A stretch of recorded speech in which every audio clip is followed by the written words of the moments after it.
Aron, mas mailhan pa ang mga tourist destination sa dakbayan sa Danao.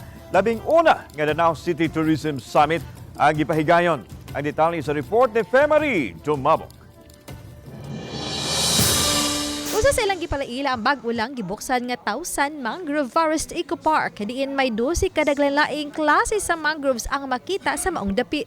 Napausabang walk tour sa napo ka mga cultural heritage sa maong syudad.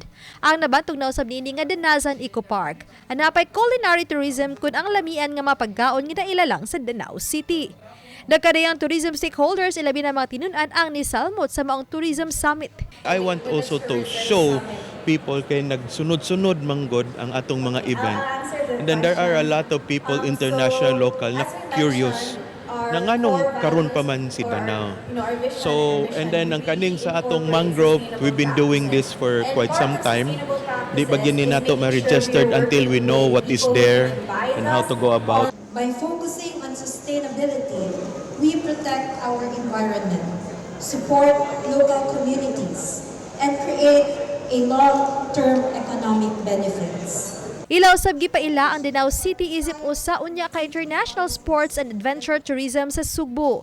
Karong September 4 hangtod na sa 6, 40 ka mga sakup sa pribadong government officials nga gikan sa mga nasud sa Southeast Asia ang mosalmot sa tigum nga himuon sa Danao City. Alang kini sa Clean Mobility Collective nga tigum, diin ibida sa Danao City ang ilang cycling activities. There's this organization called Clean Mobility Collective, and this group is from the Southeast Asia region, and their aim is to create mobility for people that is sustainable.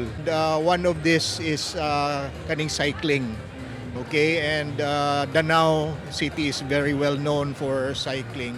Tinguhang nga mahimo ng tinuig ang Danao City Tourism Summit aron mas daghan pang mga turista ang malingaw ug makat-on sa mga historical, cultural ug uban pang aspeto sa Danao City ug sa Sugbo aron usab makatabang ug makahatag og dugang panginabuhian sa mga Danawanon. Oban ni Philip Patricio Grod Prado, Femari Dumabok. Balitang Bisdak.